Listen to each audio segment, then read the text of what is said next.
This is Talk is Sheep, a podcast by the Wild Sheep Society of British Columbia. Come along as we take conversations that matter to you into the high alpine.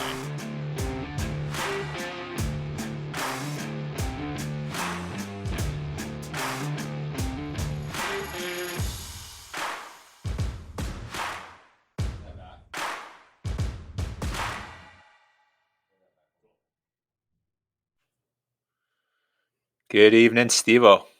8 o'clock on a Friday. What are we doing? Living the dream, buddy. Doesn't get any better. Talk is sheep. There's no rest for Talk is sheep. So episode 36. So very topical, right? We've been seeing all the wildfires across the landscape in BC. Tragically, we lost the town of Lytton. There was 2 fatalities that we're aware of. And basically the entire town was lost to wildfire. And just a serious tragedy and just so heartbreaking.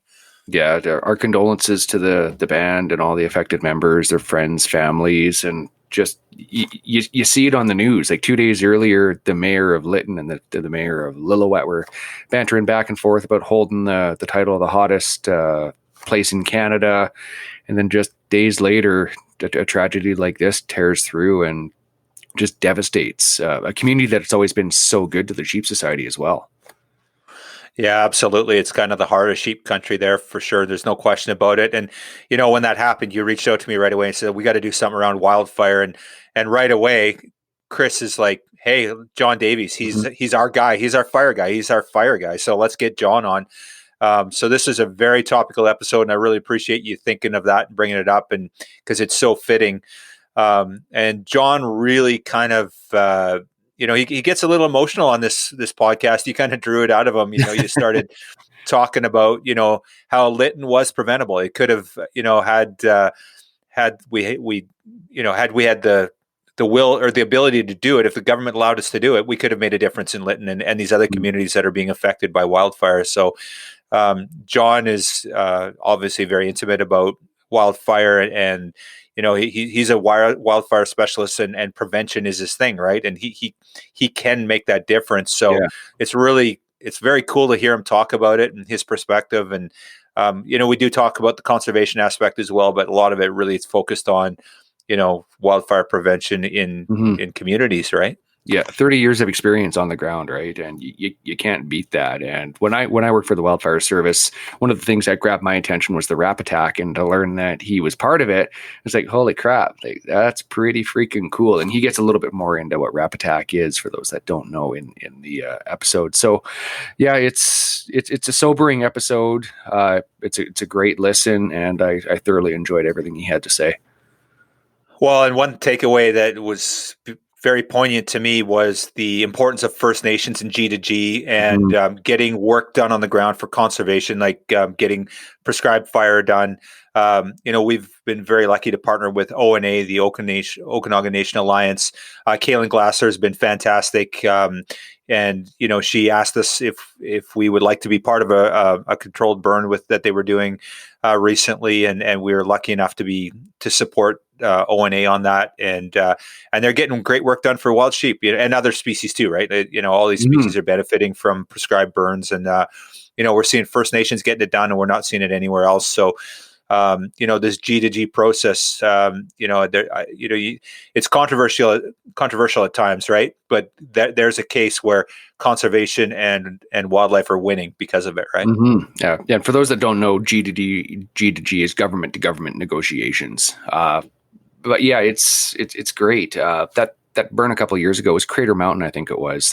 There was some new technology, wasn't it? About they're dropping like little foil balls or something. Fireballs, yeah. Fireballs, exactly. Yeah. I remember seeing that in the pictures, and just the look of on the face of everybody that was participating. It was almost a sigh of relief of finally this is getting burnt and we're controlling it type thing. And because as we're seeing around the province right now, and some spots across Canada, and we know California and Australia, they all get hit, right? It's fire is going to happen, and if we manage it properly, it doesn't have to be anywhere near as devastating as it is right now to communities. Yeah, well said. Okay, before we go off the episode here, a couple things. We've got 2 new raffles out. We've got a Jurassic Classic raffle. It's fully donated by Sacco Rifles and Steiner Scopes. They've donated a Sacco 85 Finlight, absolute beautiful rifle, topped with a Steiner scope. I think it's around $6,000 is MSRP on it. And our goal is to sell it out. We have the opportunity to make $20,000 on that raffle, and every penny is going to go on the ground in the Fraser River. The Fraser River project, it's those bighorns that we've been working on the last 2 years. $100,000 of our money's gone there so far. And last night at our board of directors meeting, I think we approved $60,000 for that. So this is a flagship project for the Wild Sheep Society BC. It's a flagship project for wild sheep in BC. The Fraser River bighorns have dropped off dramatically in the 90s due to a disease event, and they've never recovered. And this is the steps that are going to get us to that next level, that we can see those numbers starting to come back. We've actually seen some very early evidence of great success in that Fraser River project. So we're really, I think the budget for this coming year is $180,000. It's a big chunk. Like I said, Wild Sheep's put in $60,000 in, and we got a bunch of funding partners that are going to be $20,000 from that rifle. So you can see the importance of it, right? It's really critical. And if you want to get a chance to win a sweet rifle, okay, yeah, that's part of it. But really, look at what you're doing for wildlife and conservation of wild sheep in British Columbia when you're supporting that raffle, right? Yeah, and tickets are only $25. Like a cheap ass like me can grab a couple, right? So. Yeah, exactly. And then we just launched another one. It's a very, very cool raffle. It's do you want to explain it? Because I don't think I'm going to do a very good job. What it is, it's a trailer, which doesn't sound great. It's a trailer. It's a Gen 2 doghouse with Badlands Series digital camo roughneck edition tent. Basically, it's a tent trailer that has toolbox, you name it, cooktop lights, interior lights, slide out kitchen, stove, 65-liter water tank. There's a pump, tap, sink. It's 6 foot by 8 foot awning. You name it, everything is there. This is something that any vehicle can tow behind it. It's light enough and it'll go anywhere. It's not one of these ones that you borrow from your parents and you're afraid to take down an FSR. This thing is going to pass your vehicle down the FSR and be set up waiting for you type deal, right? It's kick-ass setup. Yeah, it's super cool. And it's just a tiny little unit. And then you set it up and you get to sleep on top. And it's just, I'd love to have one. They're worth $10,000. Kit Distributors donated this. One of our directors, Greg Rensmeg, worked hard on that donation, and they donated a good portion of that to us. And again, that's going to generate some really solid revenue for wild sheep in British Columbia, and it's a super cool prize package. So check it out. I got a picture of it. It looks so awesome. Like I'm going to buy a ticket for this thing. It literally went live half an hour ago. So yeah, it's we're recording this Friday, then July 9th, and just going on sale. And I think this is going to sell pretty fast, because this is kind of we're seeing that with these new retro or these new camping systems, or these sleeping systems that the ones that mount on top of your truck or whatever. They're super popular, right? They're kind of a portable trailer, if you will. And yeah, this is going to be super cool. I think it'll sell pretty quick. So anyway, I'm pretty stoked about it. Unfortunately, I can't buy any tickets because I was involved with the application process, but hopefully somebody I know wins it so I can go check it out. So. I promise I'll let you borrow it. Yeah, right on. Okay. So 2 new raffles are out. And so with that, we're going to go off to episode 36. We've got John Davies. He's the fire guy. He's our fire guy. He does a ton of work for the Wild Sheep Society BC, Monarch Gold member, great supporter. You're going to hear John, what he believes. He's not a hunter, but he cares about wildlife. He cares about conservation. He goes to our shows. He has a good time. He spends a lot of money there. And he's just a great supporter, and a really good dude. And you can hear it, talking to John, you can just tell he's a solid dude. He was drinking a beer while we were chatting with him on this podcast. So you're going to enjoy the show. John Davies, and I think the name of his company is Frontline Operations, and just a great supporter of the Wild Sheep Society BC. Episode 36. Across Canada and throughout the world, if you come across a campfire in the woods, on a mountaintop, or next to a river, you'll find warm company and friendly people gathered around. Regardless of your lifestyle or place you call home, we invite you to learn more about what it means to be a hunter in the modern era. If you love the outdoors, care about where your food comes from, and are concerned for the future of wildlife and the environments that they need to survive, pull up a seat. We have a story to tell. Welcome to our campfire. Good evening, John Davies. How's things going from the interior? Very well. Very well, thanks. You guys?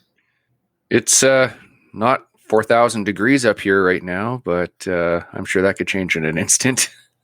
Okay, so to set the stage, we've postponed things an hour because we got a injured dog or a surgery dog in the background. So we might hear some barking and some clanging and thrashing, and that's just the dog doing his thing. So dog's doing well though from surgery, I guess. Hey, John? Well, he's totally drugged out right now. So it's just like, well, hopefully this lasts for the whole hour and it's quiet. But seemed to be successful. So. Right on. So, hey, John, thanks a lot for coming on Talk of Sheep. And it's really topical. We have you on here. We've got all these wildfires burning across all across Western North America, really. It's been a bad year for fire. We've seen what's gone on in the interior. And so lots to talk about today, very topical. But before we jump into that, I guess, if you don't mind, John, let's talk a little bit about you. Let's talk about your where you came from, how you became the fire guy, and just kind of go through your chronology of where you come from. For sure. Yep, absolutely. First of all, I'll acknowledge that I'm living in Silt territory in Vernon. I've been here since 2008, where I've been running my consulting firm.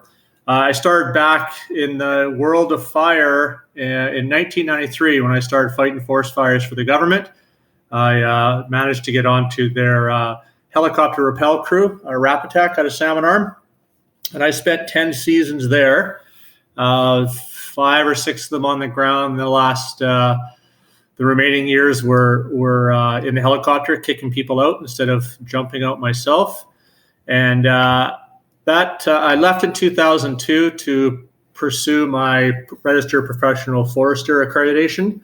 And so I ended up in the Charlottes in the summer of 2003, where I watched the television every morning, the weatherman show the rest of BC burning down while this bank of clouds repeatedly hammered Haida Gwaii with rain. And I was in rain gear all summer while all my buddies were out fighting the worst fire season ever. And right after that, they did the Philman report, which was the big review that resulted in the government being told that they should be doing more wildfire management rather than just response. And that included fuel management, prescribed burning, and that type of work. And so it was very serendipitous that I had just became registered as a registered professional forester. I had just finished 10 years with the government fighting fire, so I had a lot of operational fire experience. And suddenly there was an interest in people that knew about fire and forestry. And so I started a consulting firm, and I was doing prescribed burning just north of Pemberton, up the south end of Anderson Lake in Darcy, Naquaqua territory, and working with the band. And we were burning in spotted owl habitat. So it was a way to restore a more open Douglas fir, ponderosa pine type stand, leaving behind big trees for ungulates and spotted owls, and still get some timber out, and also to get fire back on the landscape. And from that, I stemmed into doing fuel management work to protect communities, and I ended up doing a lot of work for BC Parks in the Okanagan. And I decided in 2008 that no one else is really doing this up in the Okanagan, so I would move up here. So I moved my business up And then the recession hit. So my timing was perfect. And so I managed to survive through that. And then I ended up, because of my background and experience, I was able to secure most of the local governments in the Okanagan as clients. And so since 2008, I've been working in the Okanagan here on community protection. So everything from developing community wildfire protection plans that drive this type of community protection work, to field manager prescriptions that basically say what you're going to do and how you're going to do it to remove these trees, to reduce fire behavior, and then monitoring and implementing the operations. And also included that was other work for parks and local biologists on ecosystem restoration type work. So trying to put the ecosystems back to what they were pre-settlement, as if fire was playing a natural role. And so that's been it. I've worked up in the territories, both of them. I've worked pretty much all over BC for forestry and fire, a little bit in Alberta. And I spent 3 months in Indonesia in 2016 doing some work there. And then I got seduced by the Wild Sheep Society of BC about 2017 and started working with you guys. So it's been a really good career so far. I feel like I still got some fire in my belly, and I want to make some differences and disrupt and change. So I'm pretty excited about where things are going.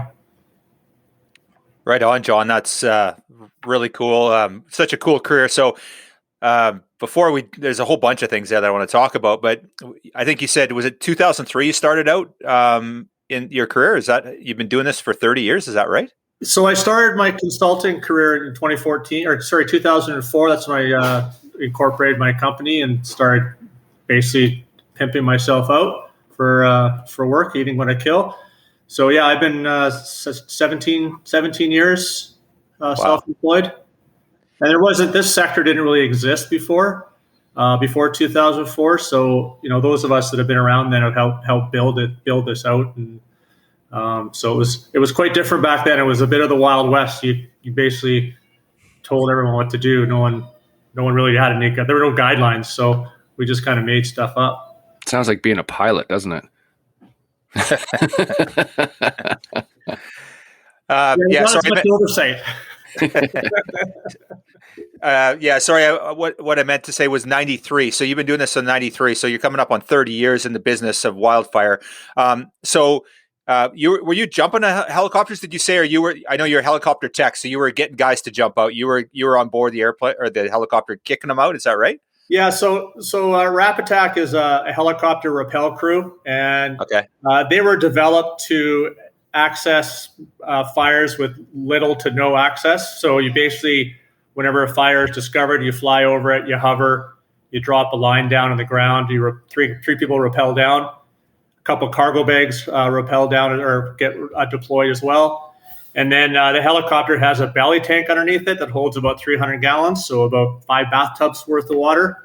And they can attach a hose that pump that down to the ground into a bladder bag that we set up. And then the helicopter leaves, and we're there all alone, and hand tools and a little bit of water and a couple cans of peaches, and you stay there until the fire's out or call in resources. So if it was a small fire and we could get it out in 24 hours, we would just do that.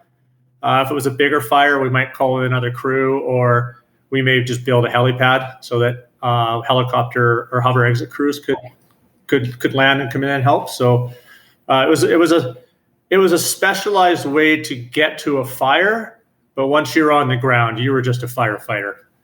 There was no other difference other than you had a little less gear and no access. Yeah, when I worked for the wildfire service in the office there, I got to see some of the videos and the pictures of the Rap Attack teams, and just it's really incredible and got my attention. So I can visualize what you're saying. I've seen the pictures. It's pretty cool, and it's been around a long time, and out of it stemmed Parattack out of the north, right? So they saw another way of trying to get to fires that required a longer distance that a helicopter could travel, and maybe to an area that didn't have an airport where bigger planes could land. So it was just a tool in the toolbox.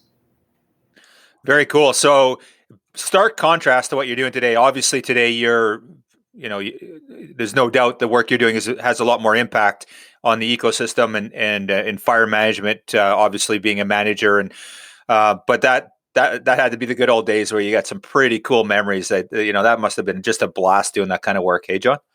It was pretty cool, for a young, very young, immature 23-year-old boy coming onto this base of, full of 40 type A people, and you're a type A yourself, and you think you know something, and, full of piss and vinegar to end up just being crushed in a military boot camp style training and a training regime. It was very eye-opening. It was kind of like a break them down, build them up, get rid of the egos, and then fill the jarhead with knowledge.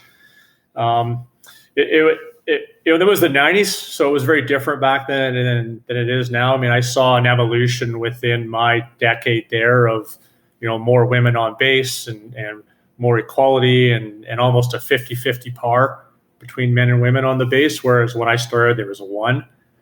I saw attitudes change, innovation. So it was pretty neat to see all that, and just to see the country, because we were going to inaccessible fires, we were generally within the top third of a mountain in the middle of nowhere, like no roads, and we would either hike up to the Alpine to get picked up after a fire because we had no way of getting out, or we would spend hours walking down to the side of a lake or a Forest Service road to get picked up.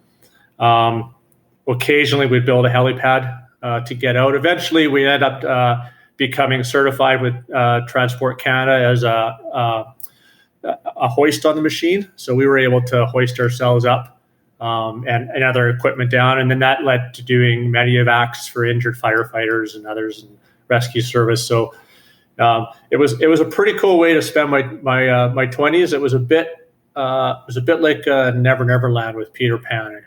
It was tough to leave, but I had this great opportunity to go and do prescribed burning type work, and I knew the writing was on the wall. There was a woman involved that didn't want me there anymore, so there were a lot of pulls out of the program. I look back now, and maybe I spent a couple years too many there, but it all worked out timing wise that I ended up being a registered professional forester right when the government started throwing money out to do the type of work I was able to figure out. So, and then, it's because of, my time with the wildfire service and everything I learned there that I'm able to do what I do now.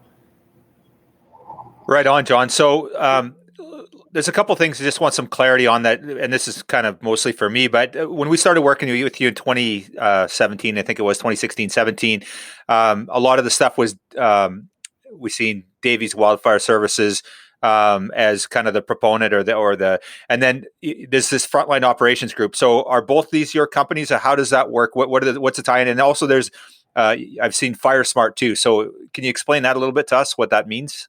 Yeah, absolutely. So when I started my company in 2004, it was actually called Pemberton Prescribed Fire Services because that's what we were doing.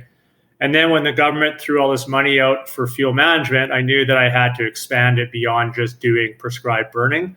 And so I changed the company name to Davies Wildfire Management, and I operated under that for all these years.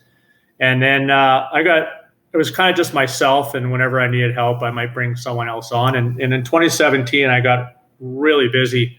2016, I started to get really busy. And in 2017, I was just absolutely swamped. I ended up doing all the flood management work in the Okanagan.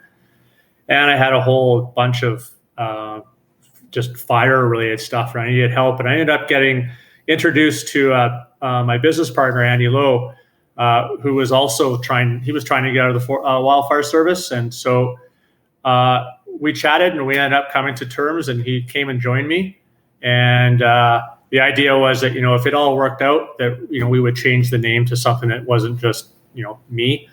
And so that's what we ended up doing in 2019. We changed the company name to Frontline Operations Group. And we liked the name because, one, we both came from the front lines. It's where we like to be. like getting shit done. Explicit language, getting stuff done, and then operations is just our background, right? Like we have decades and decades of operational fire experience. Like I was 93 to 2002, and then I had contract crews until 2017.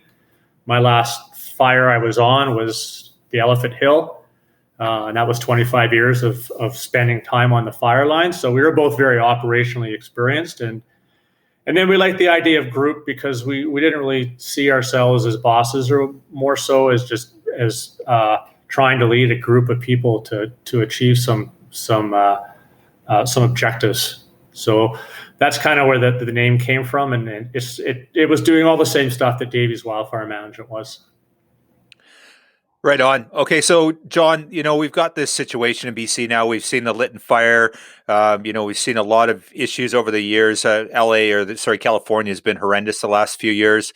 I want to get into the conservation aspect, absolutely, for sure. But let's just talk about it holistically in the wildfire issues and some of the issues and what needs to be done differently to manage fire in all across the West here, really. But in BC, what do you see that we need to change to a better approach, I guess?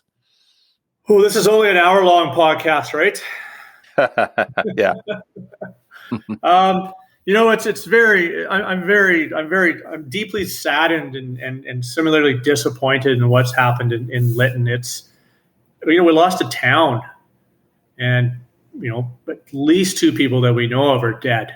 Right. And we know why buildings burn down. We know how to not have them burn down. We know how to build them so they won't burn down. We know how to protect communities. Stuff happens and things go wrong and whatnot. But we know all the preventative means, and yet the government just kind of has a very dripping faucet of funding for preventative work. They'll throw all the money in the world out at response, and absolutely, when it's hitting the fan, you can't have money being a factor. You need to get out there. But we've spent what billions of dollars just in the last 2017, 2018, and now this year's I think for all intents and purposes it's going to be another record year, or has the potential to be. If we even just put $1 billion into prevention and let the money flow, and we address the issue at the scale that it exists, which is landscape wise, we would just be so much further ahead. But we just have this little dripping faucet of funding to do prevention work, and then we have all when they're in the response mode, everything's off the table as far as the rules. Just go put the fire out. But when we go back into that prevention, we've got to follow all those rules, and so everything moves slower. And when the funding isn't there either, that just slows things down further. So that's a big part of it. And we spent a lot of years convincing the public that fire was bad, right from Smokey and Bear in the 50s, and we have to reverse that. And I think that chunk of that responsibility falls on the same agency that made people think fire was bad. And have a much more aggressive program for promoting the good side of fire. There is no more living without smoke. We either are going to get it how we don't want it in incredible quantities in bad summers, or we can do it under some good conditions where it's short-lived in the shoulder seasons, the spring and the fall, for prevention purposes. Mm-hmm. So, John, there's 2 issues that I want to jump on there. I guess, first of all, what is this preventative stuff? So I guess fire breaks, like, these smaller controlled burns that are going to create a fire break. Is that what you're talking about? Like what sort of, so that's the first thing I want to address. And then the other side is these restrictions that I guess presumably the government puts on us that says, oh, you can't burn, you can't do this. Is it a lot of it air quality issues? Like I know there's, being involved with the society, I've seen a lot of this stuff where there's all these different factors. There's moisture criteria, and there's, weather conditions and all that stuff. So if you could jump into those 2 issues for us and just kind of, what should we be doing preventative wise to stop these big fires from taking out towns like Lytton? Yeah, so you're right. The prevention stuff has to do with managing fuel loading in and around communities within the wildland urban interface, which is defined as where structures or other values meet forest or grassland ecosystems. So pretty much everywhere in BC, where if you have homes next to grassland or forest, that's your interface, and that's the area that's the highest priority to treat to try and protect communities. But for so many years, we have done it at a fire smart distance, which is 100 meters. And that comes from Fire Smart Canada. And that was really just a guideline of like, this is the minimum you need to do. And so that's all we've done is the minimum. And it wasn't until 2017 when Forest Ecosystem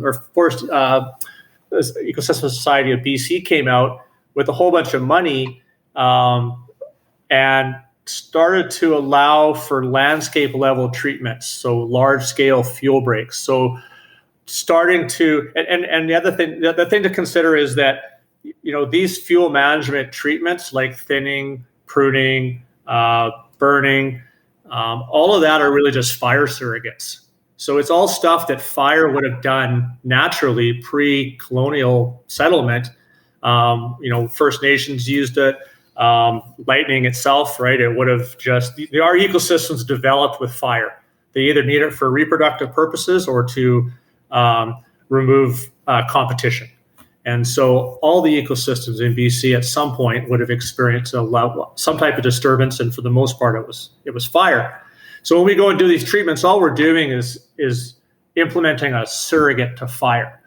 And what we need to do is get back to using fire on the landscape. And that means both intentional ignition through prescribed burnings that are carefully planned, and also fire management. So those opportunities exist where we can allow a natural wildfire, so something that's caused by lightning.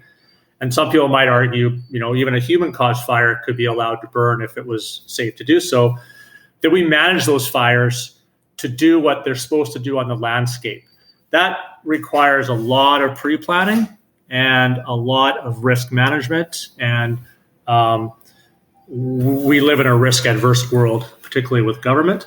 And so that's very difficult to do. So that's kind of where fire breaks and fuel breaks come from. To answer your other question, as far as restrictions, air quality is a big one. If we're going to try and burn in the interface, or in and around homes, or in and around communities that have hospitals and seniors' homes, smoke is obviously, we know, bad, has some bad elements to it, especially for those that have immune compromised health issues. So large periods of smoke with the associated particulates can be detrimental to people's health. So air quality, of course, is something we have to consider, but we've gone so far to the safe side or risk-averse side of that. It's difficult to do anything with prescribed burning in and around communities where it needs to happen. And Lytton was surrounded by grass. It was old buildings, some of them dating back to gold rush days. That town was built before Fire Smart was even a concept. So you had buildings that were susceptible to ignition, and they were surrounded by grassy, flashy fuels. There was a major highway running through. There was a railway running through. So you have two potential key ignition sources. And then you've got the winds of the Fraser Canyon, right? They're huge, and it's almost always at some point the hottest point in BC, if not Canada. So you've got this perfect storm brewing, and we know every year Lytton and Lillooet are right up there with susceptibility to fire. So I don't know all the details, and we might not for a while. But it wasn't a surprise. It's not a surprise at how much of a risk exists in the Fraser Canyon, and they're not the only communities. I mean, you can go from Ashcroft down to Boston Bar and find similar conditions, just varying degrees of grassland and forest. In that breath, Lytton and Lillooet, for somebody who's seen it like myself, that's not a surprise it took off. The one that was a surprise to me, but might not be to somebody like yourself who knows the beast a little better, is Fort McMurray. Like when that took off a couple of years ago, to me, that's northern Alberta. That's cold. That's snowy. What was the difference there, in your opinion?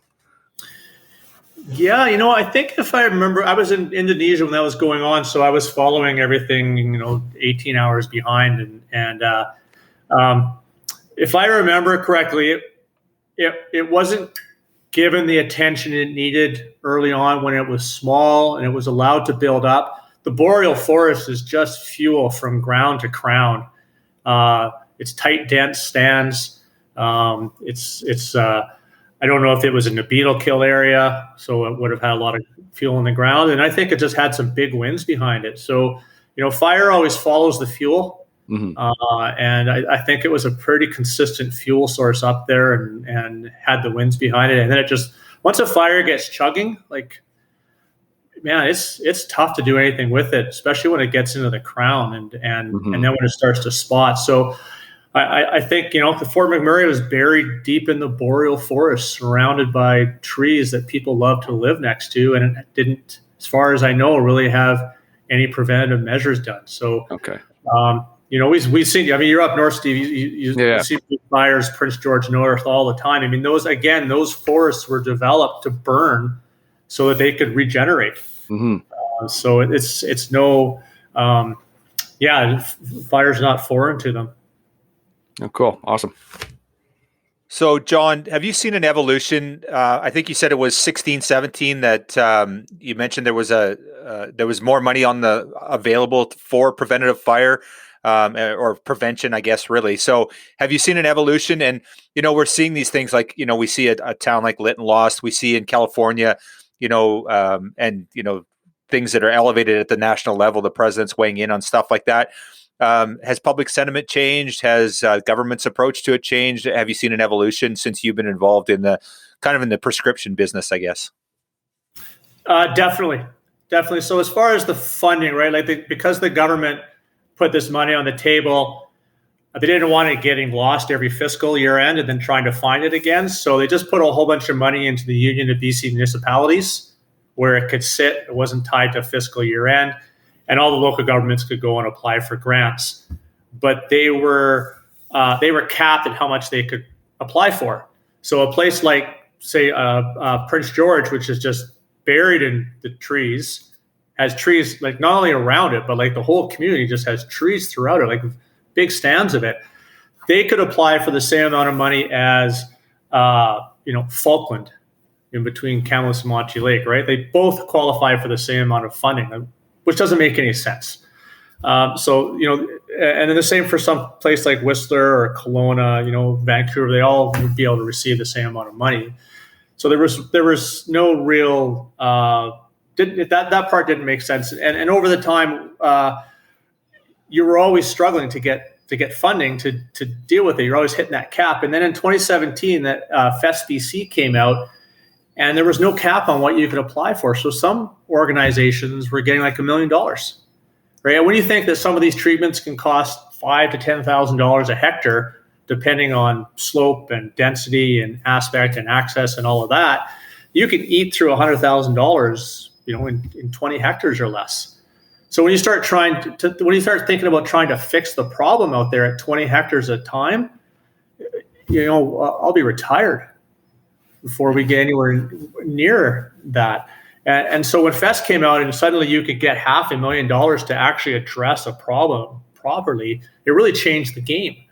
And now it's kind of gone back because FES is disappearing for a variety of political wildfire service reasons.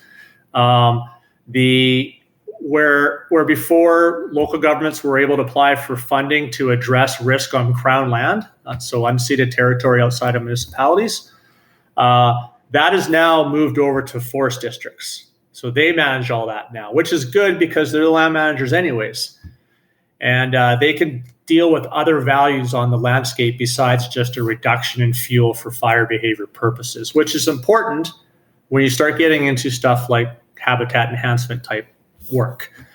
There's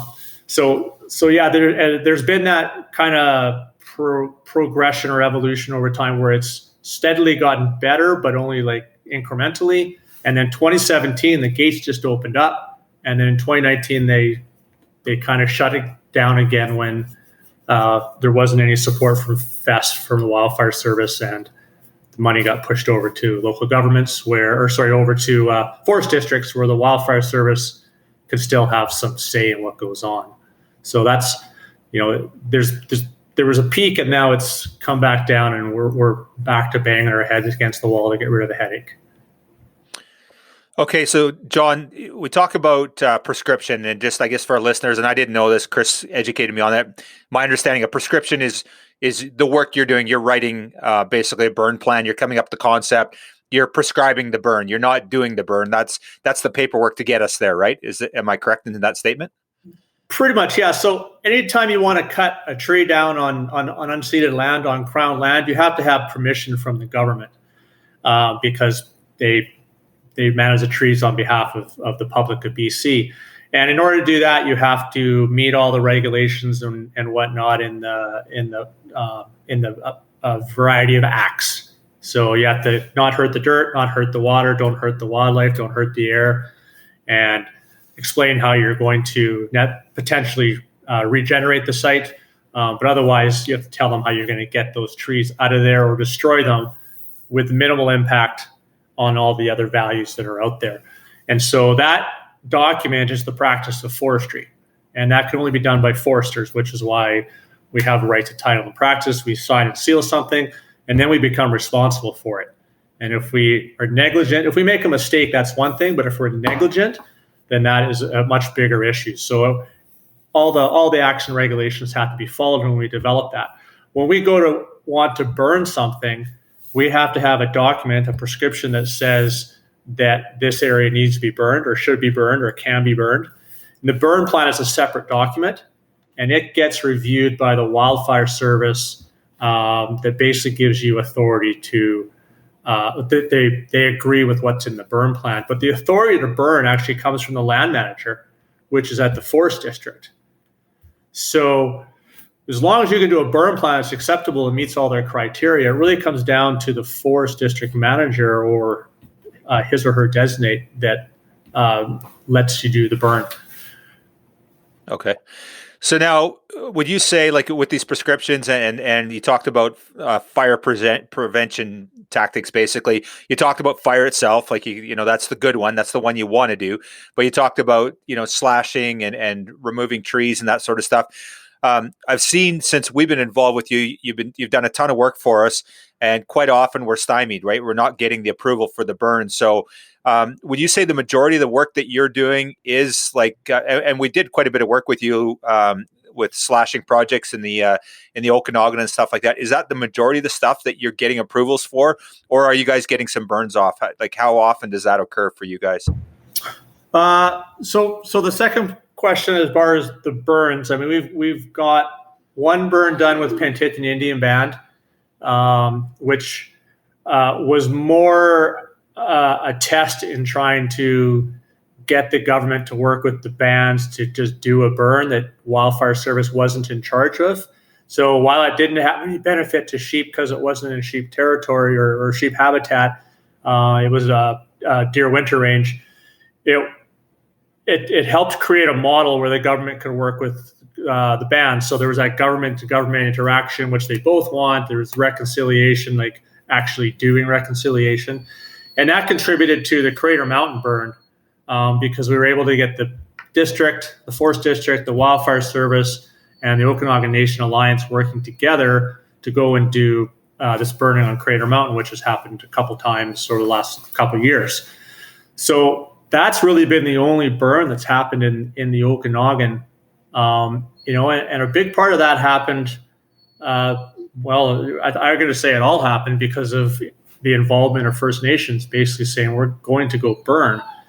And that, a lot of their ability to do that was, support from the society, the Sheep Society, that gave them some funding to do it and support and some rationale.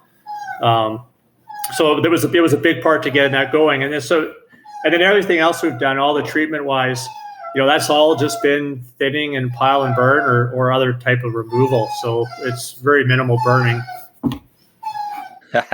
Yeah, absolutely. So no, that's fantastic.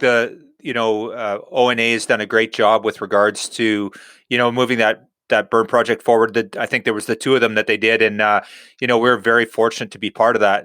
It was pretty cool that they allowed us to form some of the funding partnership and that, and yeah, so you can see the importance of that First Nation relationship, that they're actually getting work done, the work that we want to do. So it's a great opportunity. It's great that the Canadian government's recognizing that through the G2G process that we can actually get some good work done for conservation.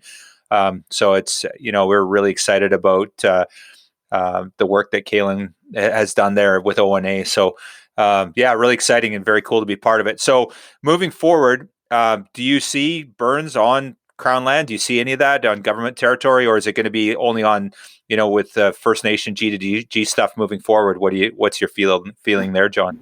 I feel like the only way that we're going to get any burning done is if it's driven by First Nations.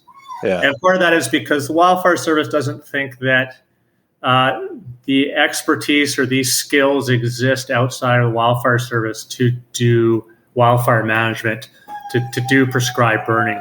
Even though many of us were past employees and learned, they trained us up, and they were often the ones called back in to go and light up as ignition specialists in the fire season. They won't recognize or provide any training to any out of service personnel, and so they don't recognize us as burn bosses. They're going to have a hard time having that same attitude to First Nations, to saying you don't know how to burn, because they were doing it long before we were. And while there's a difference between traditional use burning and Western science burning, as far as what goes into planning and whatnot and what's required, the outcome is still the same.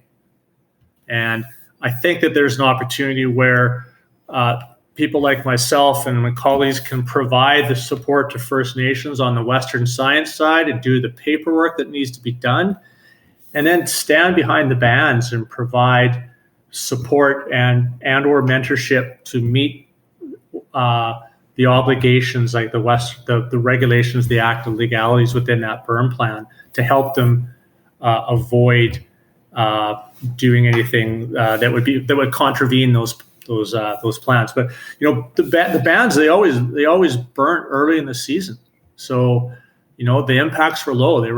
I learned something from Pierre Kruger, who's with Penticton Indian Band, a couple of years ago when we were chatting about this stuff. He said that they would go out in February or March as the snow level was decreasing and burn off the grass. And I was like, well, how do you do that with snow underneath? He said, oh no, we just burn off the top. So they would just go through and burn off the top with torches. And then once the snow had melted, they would go and burn, half as much grass, because they'd already gotten rid of half. And that's how they would control the burn, so they didn't have to worry about something or worry less about something getting away. Now, of course, if something got away, they obviously had a lot less values, because for the most part, they were living valley bottom and everything would go up the slope and away. But they certainly knew what they were doing.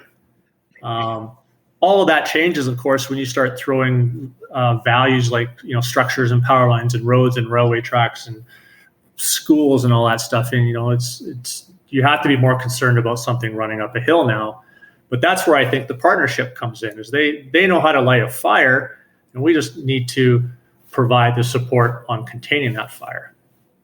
Mm-hmm. So that's how I think we're going to be doing burning at the scale it needs to be, because Wildfire Service doesn't have the capacity for it. They're primarily a response organization. And in the shoulder seasons when we should be burning, they're training or their people are gone. Yep. So it's really difficult for them to, without them gearing up to be year-round organization of a workforce, it's difficult that this is going to sit with them. I think they're always going to be a regulatory and a technical advisor role, but it's going to come down to contractors and societies and First Nations to do this burning. So just on that note, John, have you seen a change in the attitude in the public towards prescribed fire? Or do you see more of an acceptance now where people are saying, yeah, we realize now we got to burn? Or is it just the same thing? Is it just, is the government still reticent to do it and the public's getting on board? Or is it just kind of the same? People don't want prescribed fire in their communities? You're going to always have those naysayers that just are not going to want any smoke, and they don't understand it, and you're going to get that. And then, but I think it is getting better. Like I've seen incremental supports, particularly, when I first started, there was no social media, right? So you only knew about fire from what was in the media, and now you can go on the Facebook and the Instagram and all these things and see these posts and these comments, and they range from one end of the spectrum to the other, but you see a lot of support for the firefighters out there, right? People saying their thoughts and prayers, and people hoping for the best. And then you see the critiques. But whenever there's burning in the shoulder season, you tend to see people supportive of it. But when you see burning as part of a response, you tend to see people hypercritical about it, because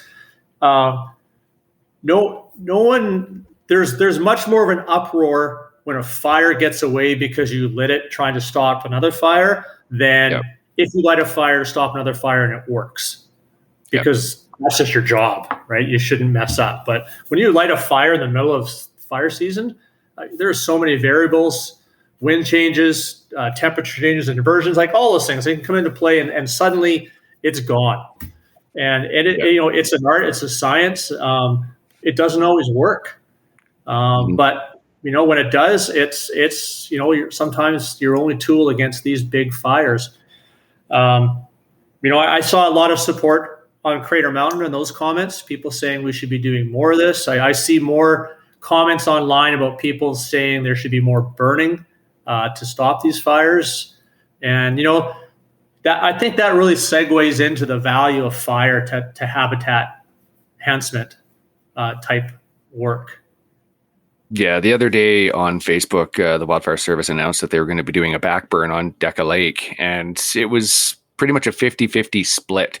You had your naysayers going, oh, remember Elephant Hill and how it got away here, and I heard this and it doesn't work. And then you had other people that were coming on and saying exactly what you did. It's our best tool, best asset we've got. If it goes well, the fire's done type thing. It's social media is a great thing and an evil thing in the same breath. When you have big fires like we're seeing right now, there are really only three things that are going to stop it. One is the weather, and that doesn't usually come to the fall.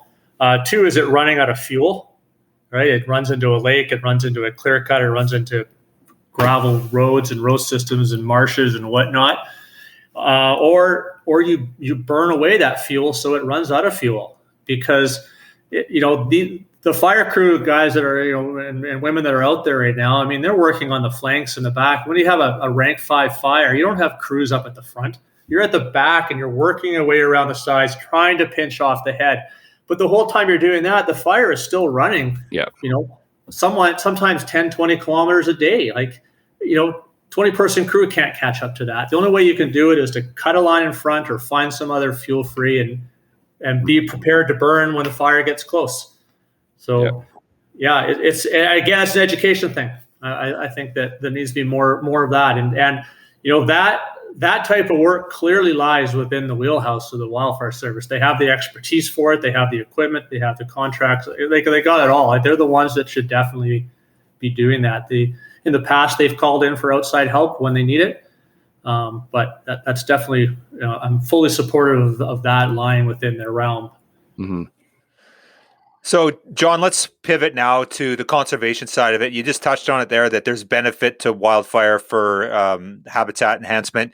Touch on the high level stuff of why that's so good and the importance of that before we get into it. Well, sure. As I mentioned earlier, fire is a natural part of our ecosystems, particularly in southern interior, northern BC. Once it's a little less so when you get coastal. And probably even interior, like, wet belt area, like around Revelstoke and whatnot. But, anywhere where you have lodgepole pine, ponderosa pine, Douglas fir, the boreal, those are all driven by, those ecosystems are there because of fire. Sometime in the past, fire burnt, and this is what came back. And those ecosystems developed with a cycle with fire. So a good example is lodgepole pine. They have cones that can only be opened in really hot temperatures. So that either has to be fire or it has to be say, burnt ground that warms up from the sun. And so these trees grow really close together. They become susceptible to pests and pathogens like the mountain pine beetle. They die. They now become susceptible to fire. These huge, large-scale fires come through, open up all the cones. Now you've got these dense, regenerating forests again that no other vegetation can compete with, and so you come back with this pure stand of lodgepole pine, and the cycle begins again. And that's same for other types of ecosystems as well. So, these ecosystems have evolved with fire, and by default, so have the habitats, and therefore so have the species that live within those habitats. Okay, so let's just jump into some of the work you've been doing for the society. Let's talk about some of the plans you've come up with and the work that's being done there on the conservation side of things, and some of the thoughts of moving these forward. We ended up again. It was, I think, a partnership with First Nations. We did a bunch of slashing work in the Penticton region. I think it was 3 years ago. But we haven't been able to get these fires off. Can you just touch a little bit on that and the work that's being done there, and the work that you've done, a lot of the work you've done for the society? Yeah, for sure. So a big part of that, working with Penticton Indian Band, was a result of the partnership that the funding from FES BC to develop these large-scale fuel breaks to protect the city of Penticton that just happened to overlay critical winter range for sheep habitat and had the support of the band. And so now we had the city of Penticton, we had the Penticton Indian Band, we had the Sheep Society, and we had the regional district all interested in these projects. And so it was actually really easy to get funding for them. And so we developed a prescription saying how to restore, basically engage in ecosystem restoration in these big breaks, and what needed to be done there. And then we had the band available to do the work. And so it was just a perfect model. And we had a great media day, and we got a lot of work done on two big fuel breaks. One was in Ellis Creek, so up Carmi Forest Service Road. And then the other one was in Penticton Creek, up the Greyback Forest Service Road, actually right behind Mark Hubbard's place, who was more than happy to correct me on everything I was doing wrong. So one thing with Mark, you just never know where you stand with him. Yeah. So yes, it was an interesting start to that project with him. I think a lot of, some of that stemmed from just past history of work that had gone in there with the Forest Service and Weyerhaeuser and whatnot. But, we talk frequently now. It's turned into a good relationship. I've gone to, help burn some of his property, and I have a lot of admiration for his knowledge of the land base in the South Okanagan there. He's been around since dirt was invented, and he knows every inch of that ground and where the animals are. And yeah, he's a wealth of knowledge. It's been a pleasure working down there with him, and I still go to him for input and his thoughts on projects, because it's a great resource. Yeah, fantastic. So on with those projects and that thinning project that was done with Penticton, have you seen anything like in terms of a habitat with the enhancement? Have you seen better recruitment? Have you noticed anything with? I know that you're worried about the burning side and the forestry side. You're not so much about the animals, but anecdotally, have you seen more sheep in there? Anything? Any increase at all? I haven't. I would be, that would be an interesting question for Mark or the band. I'm just not down on the site enough. I know when we were developing, and I was surprised at how many I did see down there, because it was a pretty big area, and but they were all down around the homes, right? So in and around the roads, and of course, they can become exposed to domestic sheep, and by doing this treatment, we were trying to pull them back up into the wildlands and away from these homes. So I really feel like even though we didn't get any burning off in Ellis, I really feel that what we did at the stand there helped. We improved sight lines. We got rid of some of those younger trees that were eventually going to clog up the landscape, and then we basically set up for a natural fire now that can come through there and it won't destroy the stand. So it's more fire absorbing, We did a burn plan in there, and we did send it off to the ministry, but nothing's happened. I just finished another prescription in Greyback, like immediately behind Mark's home property for a burn. So that's gone off to the ministry now, and hopefully we'll see a burn plan there come out. So there hasn't been any burning there yet, but we did see that fire on Mount Christie in 2020, and that ate up a lot of habitat there. So it's a matter of time before these other areas burn. Naramata is a good one as well. It's kind of a corridor between Penticton Creek and Okanagan Mountain Park. Yeah, for sure. So one of the things, John, can you just touch on this a little bit? It's my understanding and that when there's a fire in BC, doesn't matter where it is, Wildfire Services' job is to go and put it out and not let it burn. So even if it's not encroaching, it's not going to cause any damage. Their job is to go and put that fire out. One of the things that we've been advocating for and we're trying to have discussions with is let it burn policy. If it's prime wildlife habitat, it's going to enhance the land.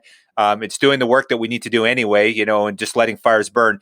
But it's my understanding that wildfire, if they can, they have to put it out, even if it's not threatening anything. Is that correct? That's pretty much 100% what they'll do. Yeah, right. That's their mandate. They're not fire managers. There's no plan in place for these. So fire might start, say, up in Crater Mountain or in Cathedral Park or something. Unless there's a plan in place that says, we're going to let fire burn under these conditions, or it's in a place where there's a let it burn policy that's been established in some plan. They can't manage fire. They have to suppress it. And that becomes even particularly true, like in the interface, which I 100% agree with. Like if you had a fire start behind a home, you need to put that out. It's not the place to mess with the fire and manage it. If you want to burn there, then do it through prescribed burning, in the shoulder season. Okay, so we make you God for a day, and you can do whatever you want. BC government says just have at her.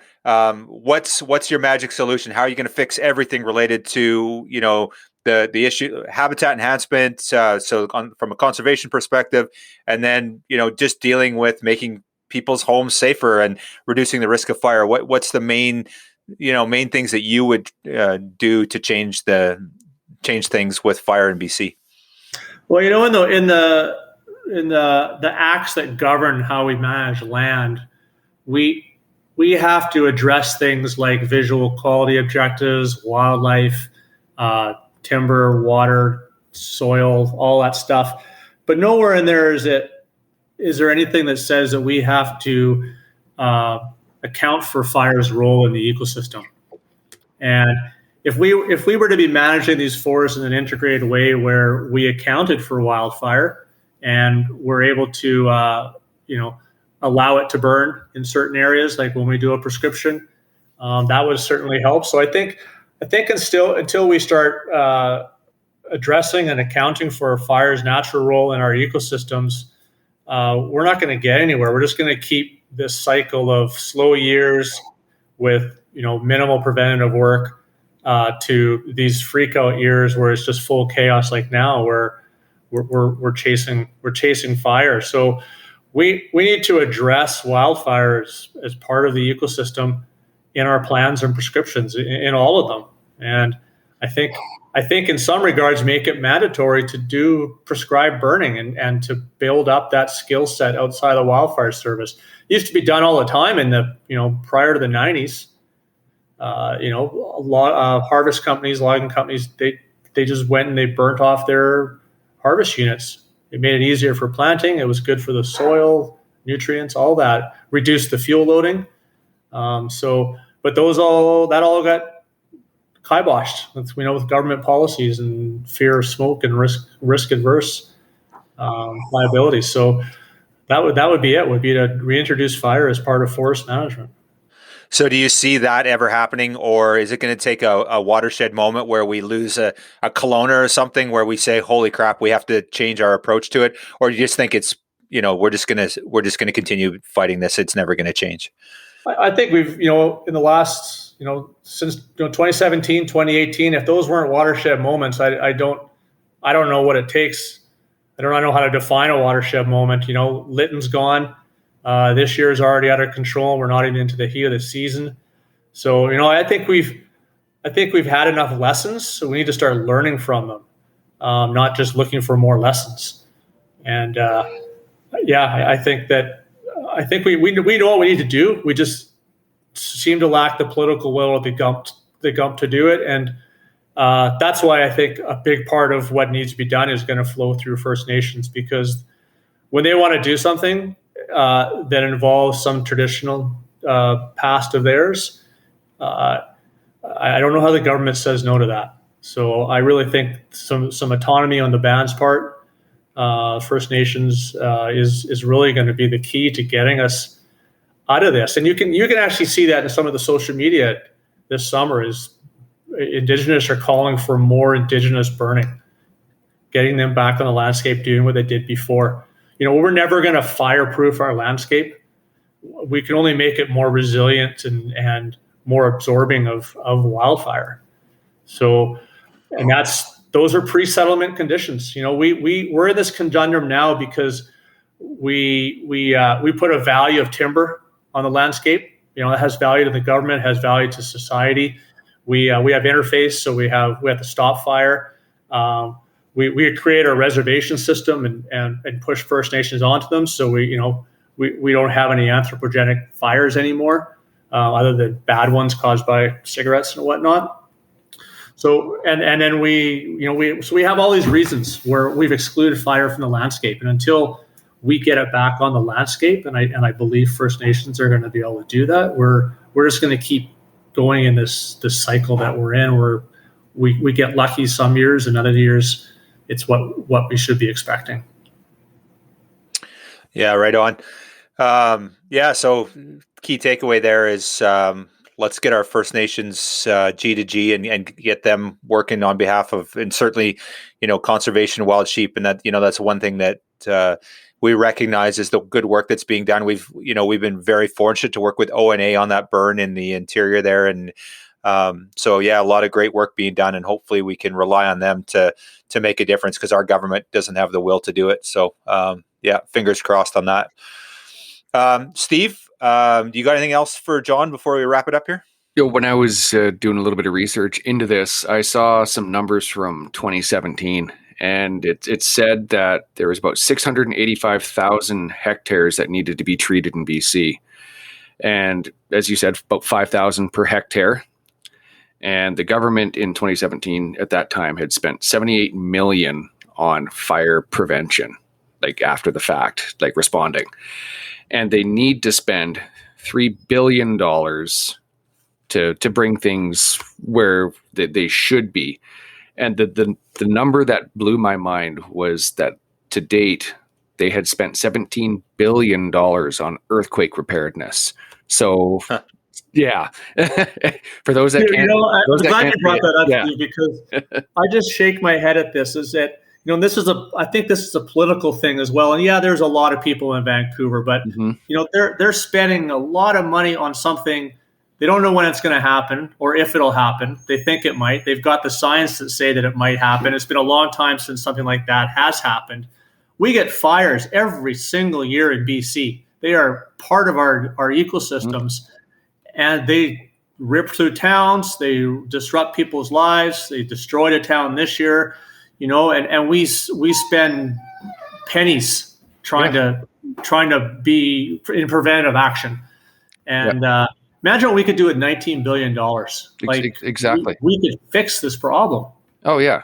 Yeah. It's we manage our fires the way we do our wildlife, right? After the fact, when it's too late. So. That's a good analogy. Yeah. Right. And is that political will, and is that interest? It's just shocking. It really is. That blew my mind. I was reading, going, okay, get some numbers, and it was just like, are you kidding me? That's how much we have spent on that. So, anyway, That's a whole other conversation. And the argument for that would be, well, if there's an earthquake, there's going to be this huge cost of recovery and people would be displaced and stuff. We evacuate people every year from fires. We disrupt their lives. We disrupt the economy. We shut down businesses. Like, what's the cumulative cost of that? And not only the economic cumulative cost, but what's the mental health cost? Yeah. Right? Like, those things need to be taken into account. It's not just what might happen in Vancouver. Yeah, because Kelowna, what was it, 2003 OMP fire? Yeah, there was a lot of people affected there, and houses were lost. So as you say, it's just a matter of time. It really is, sadly. Right on, John. Well, I want to thank you for taking the time, and what I do want to really acknowledge is you're Monarch Gold member with the Wild Sheep Society BC. You've been a huge supporter of what we do. You're always advocating for conservation around wildfire and looking out for wildlife for us. And you've been just a fantastic supporter and just a great resource. And we're just honored to have you as a loyal member and just everything that you're constantly doing for us. So, just want to thank you from a membership perspective and everything you've contributed. And then just from the conservation side of things and the hard work you've been doing to, better the habitat for wild sheep. You're a great friend of the Wild Sheep Society BC, and we're very grateful for everything you do. Yeah, thanks, Kyle. It's a privilege. I've never belonged to the society before. I don't come from a hunting background or a hunting family. I've never been a hunter. I was really blown away when I started working and I saw all the effort that was being put out by this group, of conservationists and the time and effort that's put into this type of work. It was easy to join. It was easy to support. It was easy to become a member and to keep doing so. So I'm very honored to be part of the society and very proud when I see how much work they're doing out in the landscape. Yeah, it's awesome. And, that's the thing is, a lot of people, we kind of get that token, oh, you guys are just hunters, you want to kill them. And we get a John Davies that steps up and supports us and the work that you do, and somebody that truly cares about wildlife and makes a difference. It's pretty awesome. And, when we have members like yourself, it's just an honor to say, hey, look at what this guy's doing, what he's doing for conservation, what he's doing for wildlife. And, he doesn't carry a gun. He doesn't do any of that stuff. He's there for the right reasons as far as, other people are concerned. So, yeah. Kyle, something that really hit home on one of the conventions I was at was that you have this amazing group of people, the membership, and they might spend a week to 10 days of the year out there trying to, fill their freezer for their family. But the other 50 weeks, they're putting time and effort into wildlife conservation, and you don't get that from other NGOs that are buying ads in newspapers and social media stuff, right? Like, it's the membership that are out in the ground spending, their 2 weeks of hunting, making sure there's wildlife for their kids so they can enjoy it with their kids like they enjoyed it with their dads, right, and moms. And I think that's pretty powerful. I think that's a message that gets lost or doesn't get relayed. It's a lot of time and effort on people's part. So that, just conserving so you can go and kill is bullshit. Yeah, absolutely. Yeah, no, well said. Well, I can't thank you enough, John.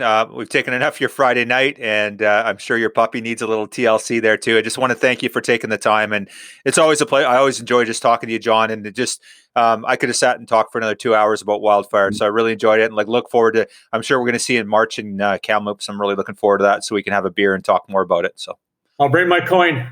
Oh, right on. Awesome. Who's buying this time? I know. I don't think the guest. Does the guest have to buy? You're safe. I know Kyle never has his on him, so we'll just send the bill to Chris. Works for me. You hear that, Chris? Thanks, guys. I really enjoy this, and I appreciate the interest. Anytime. All right. Thanks again, John. Have a great night. Yeah. You cheers. Bye.